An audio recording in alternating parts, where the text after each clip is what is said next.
Hello everyone, welcome to Naira study hub. आप सब कैसे हैं? आई होप कि अच्छे होंगे और अपनी पढ़ाई अच्छे से कर रहे होंगे। और आप सभी लोगों से ये उम्मीद करती हूँ कि आप सभी लोग पर डे क्लास अटेंड कर रहे होंगे और अच्छे से अपनी तैयारी में लगे होंगे, क्योंकि देखिए एग्ज़ाम में बहुत ज़्यादा टाइम नहीं बचा हुआ है। सो अगर अभी तक आप लोगों ने चैनल को सब्सक्राइब नहीं किया है तो प्लीज़ सब्सक्राइब कर लें और बेल आइकन को भी ज़रूर प्रेस कर लें, जिससे कोई भी नोटिफिकेशन हो वो आप तक पहुंच सके। तो चलते हैं आज की सीरीज़ का फर्स्ट नंबर क्वेश्चन देख लेते हैं। चुंबक के गुण एवं इसके उपयोग लिखिए। फर्स्ट नंबर पर देख लेते हैं, चुंबक के सजातीय ध्रुवों के परस्पर प्रतिकर्षण तथा विजातीय ध्रुवों में परस्पर आकर्षण होता है। सेकंड नंबर पर हो जाता है, चुंबक चुंबकीय पदार्थों में प्रेरण के द्वारा चुंबक उत्पन्न कर देते हैं। उसके बाद उपयोग देख लेते हैं, floppy disk, audio tape. Second हो जाता है, credit card, debit card, ATM card आदि में एक चुंबकीय पट्टी उपयोग में लाई जाती है। थर्ड नंबर पर हो जाता है, लाउड स्पीकर एवं माइक्रोफोन में। और फोर्थ नंबर पर हो जाता है, विद्युत मोटर एवं विद्युत जनित्र में। जनित्र किसको कहते हैं? तो जनरेटर को कहते हैं। उसके बाद चलते हैं क्वेश्चन की तरफ। क्वेश्चन देख लेते हैं। क्वेश्चन है, प्राथमिक उपचार के लिए कौन कौन सी आवश्यक बातें जरूरी हैं? आप लोग अच्छे से जानते हैं कि प्राथमिक उपचार किसको कहते हैं। जो जब चोट लग जाए या कोई दुर्घटना हो जाए उस टाइम पे जो उपचार किया जाता है डॉक्टर के यानी डॉक्टर के पास जाने से पहले या डॉक्टर को बुलाने से पहले, वो क्या हो जाता है? वो प्राथमिक उपचार हो जाता है। उसमें किन किन बातों की ज़रूरत होती है इसको देख लेते हैं। तो सबसे पहले प्राथमिक उपचार को आवश्यकता अनुसार रोग निदान करना चाहिए। घायल को कितनी, कैसी और कहाँ तक सहायता दी जाए पर विचार करना चाहिए। इसमें रोगी की दशा और स्थिति देखनी चाहिए। घटना स्थल पर उपलब्ध वस्तुओं का उपयोग करना चाहिए।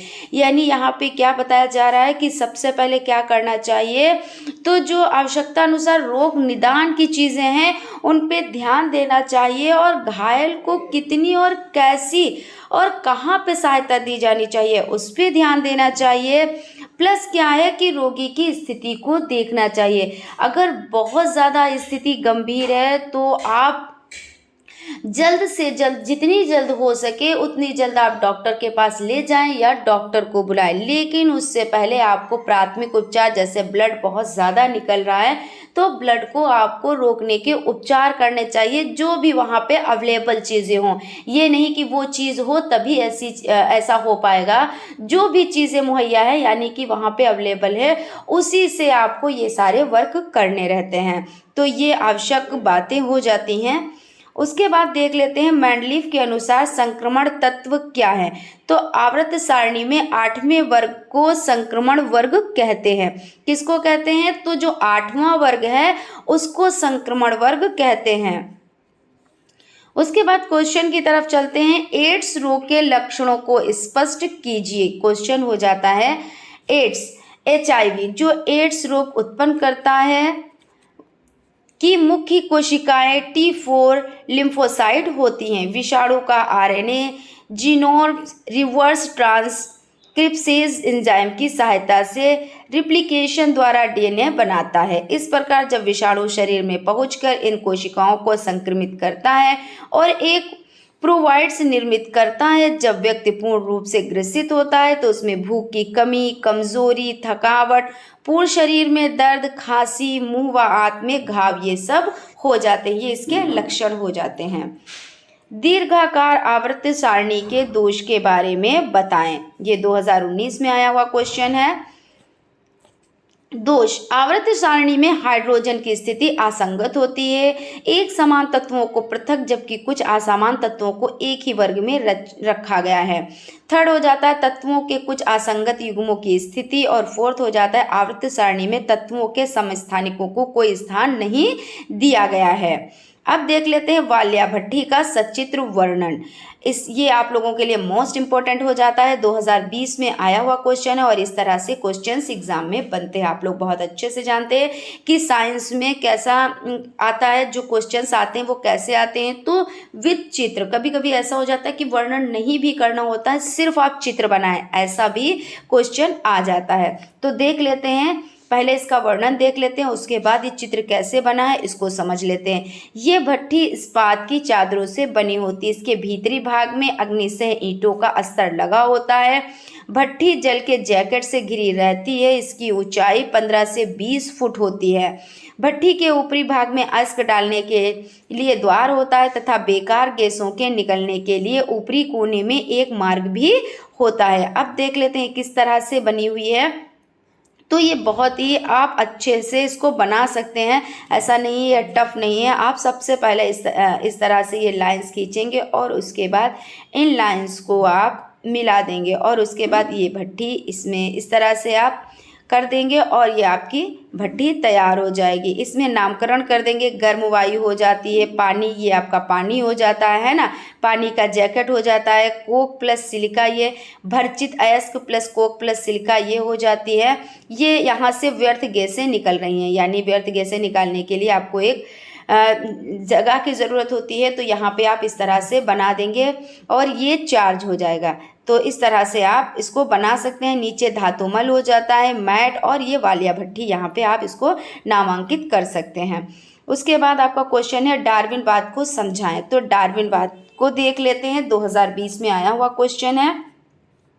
चार्ल्स डार्विन द्वारा जैव विकास के संबंध में प्रस्तुत विचार origin of species by natural selection में वर्ष 1859 ईस्वी में प्रकाशित किए गए। इनके मुख्य बिंदु निम्नवत हो जाते हैं। प्रत्येक जीव जाति में संतानोत्पत्ति की प्रचुर क्षमता होती है। सेकंड हो जाता है संतानोत्पत्ति की प्रचुर क्षमता होने के बावजूद प्रकृति में प्रत्येक जाति की जीवधारियों की संख्या सीमित रहती है, क्योंकि प्रत्येक जीवधारी को अस्तित्व बनाए रखने के लिए 3 प्रकार का संघर्ष करना पड़ता है: अंतरजातीय संघर्ष, अंतरजातीय संघर्ष तथा वातावरणीय संघर्ष। ये सभी क्या करने पड़ते हैं, ये इनको संघर्ष करने पड़ते हैं। कहते नहीं है कि जिंदा रहने के लिए, अपनी आवश्यकताओं को पूरा करने के लिए मनुष्य को हर दम संघर्ष करना ही रहता है। और वो कितनी तरह के संघर्ष हो जाते हैं, तो अंतरजातीय संघर्ष हो जाते हैं, अंतरजातीय संघर्ष हो जाते हैं और वातावरणीय संघर्ष हो जाते हैं। समस्त जीवधारियों में विभिन्नताएं पाई जाती हैं। विभिन्नताएं रंग रूप के साथ ही विभिन्न लक्षणों को ही हो सकती हैं। और इसके बाद है जीवन के संघर्ष में वही जीवधारी सफल होते हैं जिनमें वातावरण के अनुकूल विभिन्नताएं होती हैं। इन्हीं योग्यतम जीवधारियों का प्रकृति द्वारा वर्ण योग्यतम की उत्तरजीविता होता है, यानी वही जीवधारी जो है वो सफल हो पाते हैं, वही जीव जिंदा रह पाते हैं जो वातावरण के अनुकूल हो पाते हैं।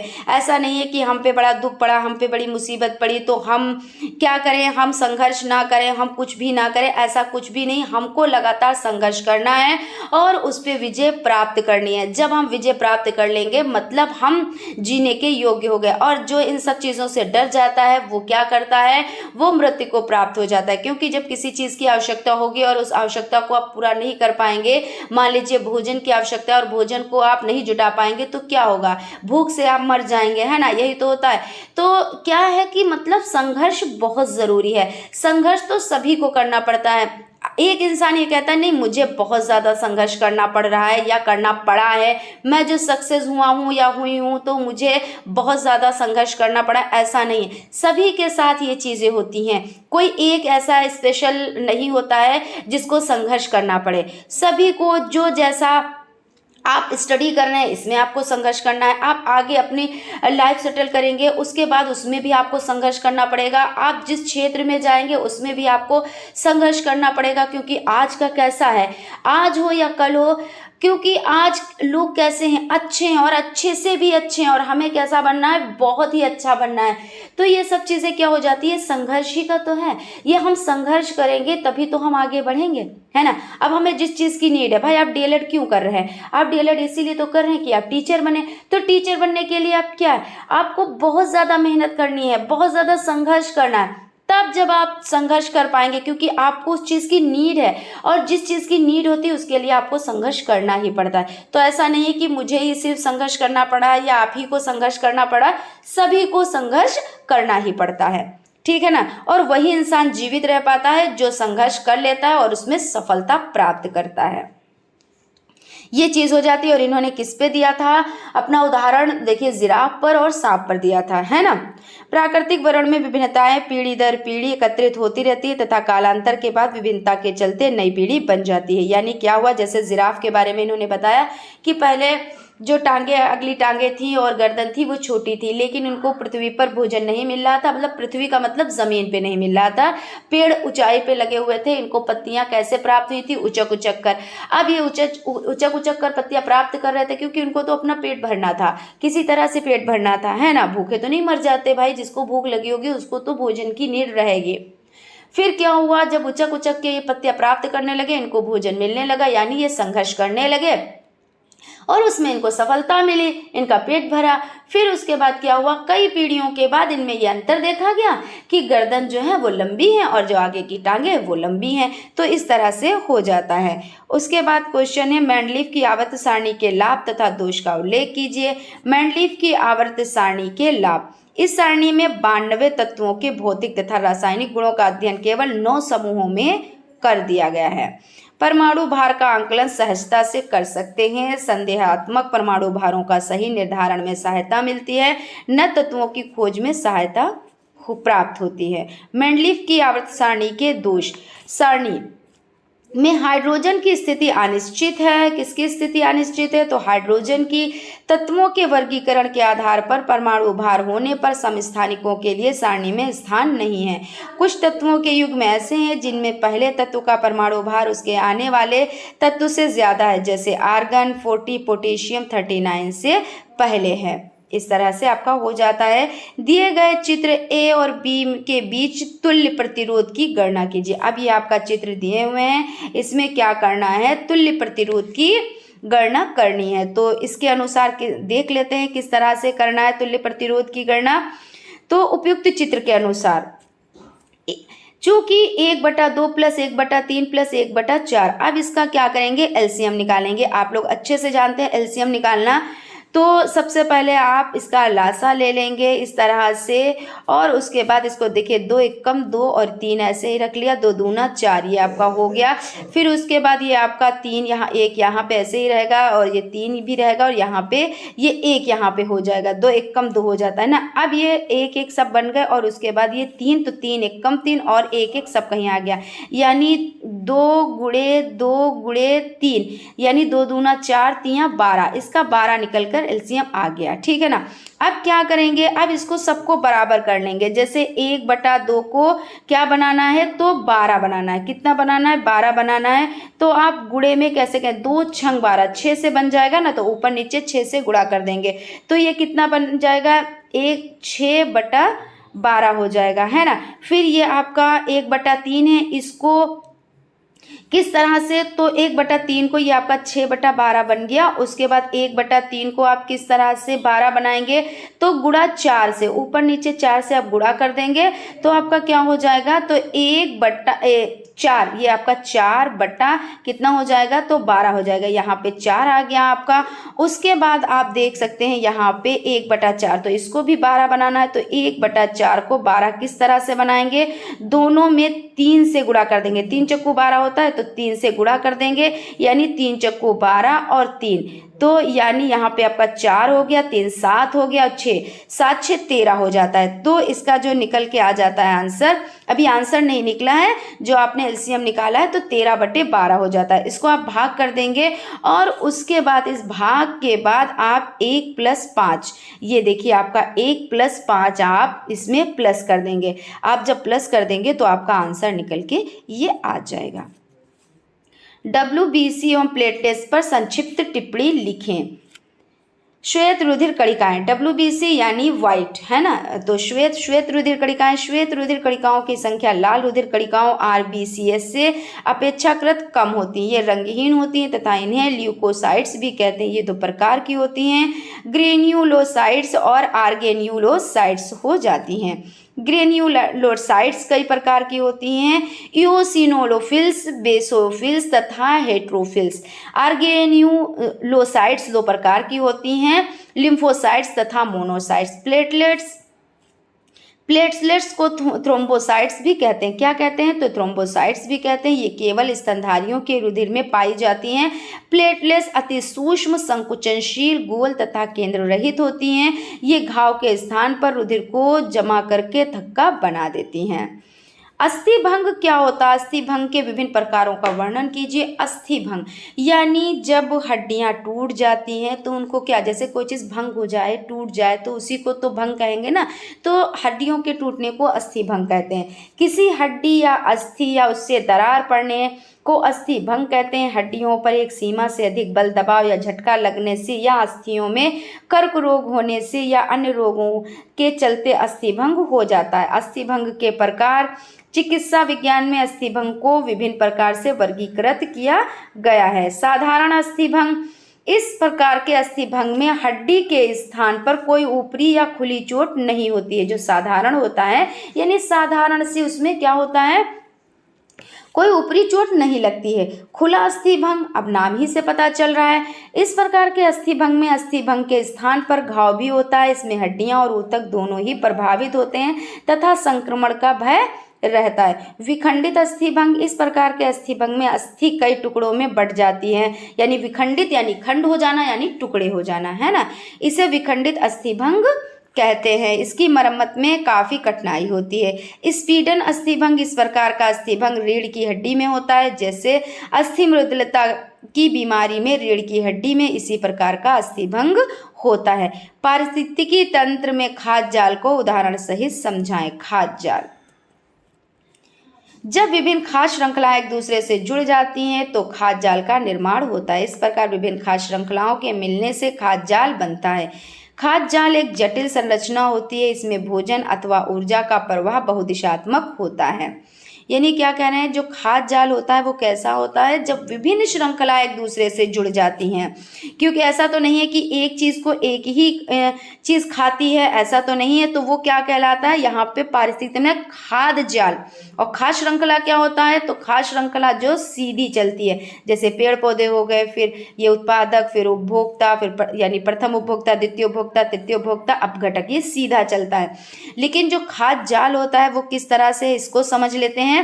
तो जो पेड़ पौधे हैं, ऐसा तो नहीं पेड़ पौधों को सिर्फ कीट ही खाते हैं। पेड़ पौधों को कीट भी खा लेते हैं और खरगोश भी खा लेते हैं, है ना। और पेड़ पौधों को कौन खाता है, चूहे भी खा लेते हैं। अब क्या, अब इसको समझ लें, जो ये कीट है, कीट को कौन खाता है, मेंढक खा लेता है ना। और खरगोश को कौन खा सकता है, बाज भी खा लेता है। खरगोश, भाई बाज उड़ता हुआ या खरगोश है, उसको खा लिया। अब यहाँ पे आपका हो जाता है, जो चूहा है उसको कौन खा सकता है, चूहे को सर्प भी खा सकता है, बाज भी खा सकता है। तो इस तरह से ये ज़रूरी नहीं है कि पौधे को सिर्फ खरगोश ही खाए या कीट ही खाए। तो ये आपका क्या हो जाता है, ये आपका हो जाता है खाद्य जाल। खाद्य जाल ये हो जाता है कि अगर जैसे मान लीजिए शेर है, अब उसको बड़ा जानवर नहीं मिल रहा है, तो क्या वो भूखा रहेगा, वो तो मनुष्य को भी खा जाता है ना। या कोई छोटा जानवर, मतलब वो है शाकाहारी, शाकाहारी ही खाएगा। जानवर तो जब जानवर को खाएगा तो वो मांसाहारी तो हो ही जाएगा, शाकाहारी थोड़ी ना हो जाएगा। लेकिन वो शाकाहारी हो या कुछ भी हो, वो खा जाएगा शेर। ऐसा नहीं है कि वो भूखा रहेगा। तो ये सब चीज़ें हो जाती हैं। तो इस तरह से क्या है, तो जो खाद्य जाल बनता है, तो ये ज़रूरी नहीं है कि पेड़ पौधों को सिर्फ खरगोश ही खाए, पेड़ पौधों को कीट पतंगे भी खा सकते हैं, और इनको चूहे भी खा सकते हैं, और चूहे को बाज भी खा सकता है, और चूहे को सर्प भी खा सकता है, और मेढक को सर्प भी खा सकता है। इस तरह से हो जाता है। यह खाद्य जाल पौधे से शुरू होकर सर्वोच्च मांसाहारी जीव पर, बाज पर जाकर खत्म होता है। किस पे खत्म होता है, तो बाज पर खत्म होता है। इसमें 4 खाद्य श्रृंखलाएं हैं, फर्स्ट, सेकंड, थर्ड और फोर्थ से दिखाया गया है। आप देख सकते हैं यहाँ पे, देखिए फर्स्ट, सेकंड और थर्ड और फोर्थ 4 श्रृंखलाएं हो जाती हैं आपकी। ये देखिए, आप ये देख सकते हैं 4 श्रृंखलाएं यहाँ पे दिखाई गई हैं। कूलाम का नियम समझाएं। कूलाम का नियम, 2 बिंदु आवेशों के बीच लगने वाले स्थिर विद्युत बल का मान उन दोनों आवेशों के गुणनफल के समानुपाती होता है तथा उन आवेशों के बीच की दूरी के वर्ग के व्युत्क्रमानुपाती होता है। इस तरह से ये आपका कूलाम का नियम हो जाता है। क्वेश्चन है, अयस्क में धातु निष्कर्षण में प्रयुक्त होने वाली परिविधियों का उल्लेख कीजिए। अयस्कों से धातुओं के निष्कर्षण और बाद में उनको परिकृष्ट करके उपयोग में लाए जाने योग्य के लिए प्रक्रम को धात्विकता कहते हैं। इसी प्रकार की धात्विकता को उनके अयस्कों से एक ही विधि से प्राप्त करना संभव नहीं होता है। यद्यपि धात्विकता प्रक्रम में मुख्यतः 3 पद निश्चित रूप से होते हैं, अयस्क समृद्धि, अपचयन और परिकर्षण, ये हो जाता है। रक्त के थक्का बनाने की क्रिया का वर्णन कीजिए। स्कंदन के लिए रक्त के विम्बाणु प्लेटलेट सक्रिय होकर एक दूसरे से चिपकने लगते हैं और साथ साथ फाइब्रिन भी जमा करा जाता है। यदि स्कंदन ठीक से न हो तो घाव में रक्त बहता है, जो प्राणी के लिए हानिकारक होता है या मृत्यु का कारण बन जाता है। अब क्वेश्चन है, यदि किसी परिपथ में 10⁵ इलेक्ट्रॉन 1 घंटे के लिए प्रवाहित होते हैं तो परिपथ में विद्युत धारा की गणना कीजिए। Q बराबर 10⁵ समय 60 मिनट होता है और 60 मिनट, देखिए 1 मिनट में 60 सेकेंड होते हैं, 1 घंटे में 60 मिनट होते हैं, तो इस तरह से 360 सेकेंड हो जाते हैं। आप इसको आपने ऐसे से सॉल्व कर लिया, ठीक है ना। उसके बाद Q बराबर IT और ये आपका बराबर 10⁵ अब इसको कैसे लिखेंगे? 10⁵ यानी 5 बार आपको 10 लिखना है। 10 की गुणा 10 गुणा 10 गुणा 10 गुणा 10 है ना। 5 बार आपने लिख लिया। 1 2 3 4 5। अब ये 5 0 आप उठा लें। 1 2 3 4 5 और एक एक कम एक का पहाड़ा आप चाहे जितनी बार गुणा करें एक ही आता है, तो ये आपका हो जाता है। उसके बाद ये आपका 3600, यहाँ पे 3600 हो जाता है। अब आपने 2 0 नीचे काट दिए, 2 0 ऊपर काट दिए, तो आपका जो बचा ये आपका 1000/36 और आप इसको भाग कर दें तो 27.7 एम्पियर हो जाएगा। इस तरह से आप लोगों को आई होप अच्छे से समझ में आया होगा। अगर कोई चीज़ कहीं पे समझ में नहीं आ रही तो प्लीज़ कमेंट बॉक्स में कमेंट करें, हम उसका रिप्लाई आप लोगों को ज़रूर से ज़रूर देंगे। थैलेसीमिया रक्त दोष के परिचय, कारण, लक्षण तथा परिणाम के बारे में वर्णन कीजिए। थैलेसीमिया एक वंशानुगत बीमारी है जो माता पिता से बच्चों में आती है। इस बीमारी में रक्त में हीमोग्लोबिन की कमी हो जाती है जो एनीमिया और थकान का कारण बनती है। यह पीढ़ी दर पीढ़ी चलने वाला बहुत ही कष्टदायक रोग होता है। लक्षण हाथ पैर ठंडे पड़ना, सूखता चेहरा, वजन न बढ़ना इत्यादि हो जाते हैं। इन सभी कारणों से अगर व्यक्ति पर ध्यान न दिया जाए तो उसकी मृत्यु भी हो सकती है। अब क्वेश्चन है, फर्स्ट एड बॉक्स क्या है, इसके कार्यों को समझाएं। फर्स्ट एड बॉक्स यानी जब प्राथमिक उपचार किया जाता है उसमें कुछ चीज़ों की आवश्यकता पड़ती है तो उसी को क्या कहते हैं? फर्स्ट एड बॉक्स कहते हैं। फर्स्ट एड बॉक्स एक ऐसी किट है जिसमें आपातकालीन स्थिति में प्रयोग करने के लिए दवाएं, उपकरण और अपनी सुरक्षा करने वाले कुछ सामान होते हैं। इस किट की मदद से हम व्यक्ति को प्राथमिक उपचार देकर उनकी जान बचाते हैं, इसलिए यह प्रत्येक घर, संस्थान तथा यात्रा में भी प्रयोग में लाया जाता है। यानी कहने का मतलब ये है कि हर घर में जो आपका फर्स्ट एड बॉक्स है वो ज़रूरी है, क्योंकि ज़रूरी नहीं होता है कि आप रात में सो रहे अचानक से आपके किसी के यहाँ किसी के जितने भी सदस्य हैं उनमें किसी के भी सिर में दर्द होने लगा या अचानक फीवर आ गया या अचानक और भी कोई प्रॉब्लम हो गई तो आपके पास फर्स्ट एड बॉक्स रखा हुआ है, उसमें ज़रूरत के सामान रखे हुए हैं, ज़रूरत की चीज़ें रखी हुई हैं, ऐसी पेन किलर रखी हुई हैं और भी दर्द के कुछ भी चीज़ें रखी हुई हैं, तो आप उसको यूज़ कर सकते हैं। क्योंकि इतनी रात में डॉक्टर के पास जाना या डॉक्टर को बुलाना थोड़ा कठिन हो जाता है, तो ये सब चीज़ें ज़रूरी होती हैं। आप यात्रा पे जा रहे हैं, वहाँ पे ऐसा नहीं है, घटनाएं, दुर्घटना का मतलब क्या होता है? अचानक में कुछ घटित हो जाना, है ना। तो जब अचानक में कुछ घटित हो जाता है तो उसके लिए हमें कुछ उपचार तो करने रहते हैं ना, तो हमें ये जो फर्स्ट एड बॉक्स है इसको साथ में रखना चाहिए कि कब हमको ज़रूरत पड़ सकती है। तो यही हो जाता है। इसमें कुछ सामान जो होते हैं जैसे कुछ पेन किलर जैसे आपकी हो जाती है, इनको आप ज़रूर रखें, कॉटन रखें, डेटॉल रखें, ये सब चीज़ें आप ज़रूर रखें इसमें। उसके बाद हो जाता है खाद्य श्रृंखला तथा खाद्य जाल में अंतर बताएं। तो समझ लेते हैं खाद्य श्रृंखला और खाद्य जाल। तो खाद्य श्रृंखला सरल संरचना वाली होती है। सरल मतलब ये सिंपल तरीके से आपका हो जाता है, पेड़ पौधे हो गए यानी उत्पादक हो गए, यहाँ पे समझ लेते हैं उत्पादक हो गए, और उसके बाद ये प्राथमिक उपभोक्ता हो गए, उपभोक्ता हो गए, और उसके बाद ये सेकंड उपभोक्ता हो गए, और फिर थर्ड उपभोक्ता हो गए, और अपघटक हो गए। यानी ये एक सरल है। और खाद्य जाल जटिल संरचना वाला होता है। जटिल यानी कि अगर किसी को कोई चीज़ नहीं मिली, जैसे पेड़ पौधे, तो ज़रूरी नहीं है, जैसे पेड़ पौधे हैं तो इनको कौन खा सकता है, पेड़ पौधों को कौन खा सकता है, तो पेड़ पौधों को कीट पतंगे भी खा सकते हैं, है ना, कीट पतंगे भी खा सकते हैं। और कौन खा सकता है, खरगोश भी खा सकता है। यानी कि ये क्या है, जटिल है खरगोश। अब इसको पेड़ पौधों को चूहे, अब चूहे कहते नहीं पेड़ों में चूहे लग गए, इन्होंने खा डाला, ऐसा नहीं। फिर जो कीट है इनको कौन खाता है, तो मेढक खाते हैं, है ना, मेढक खाते हैं। अब मेढक को किसने खाया, तो सर्प ने खा लिया। मेढक को किसने खाया, सर्प ने खाया। सर्प को किसने खाया, तो बाज ने खाया। अब बाज ने चूहे को भी खा लिया और सर्प को भी खा लिया। और खरगोश ने पौधे को खाया, और खरगोश को कौन, बाज भी खा लेता है, क्योंकि बाज, देखिए, बाज चूहे को भी खा लेता है, बाज सर्प को भी खा लेता है, बाज खरगोश को भी खा लेता है। तो इस तरह से ये क्या है, ये खाद्य जाल बन जाता है आपका। तो ये एक जटिल प्रक्रिया है। और जो आपका खाद्य श्रृंखला है ये एक सरल है। ये क्या है, तो सरल संरचना वाली हो जाती है।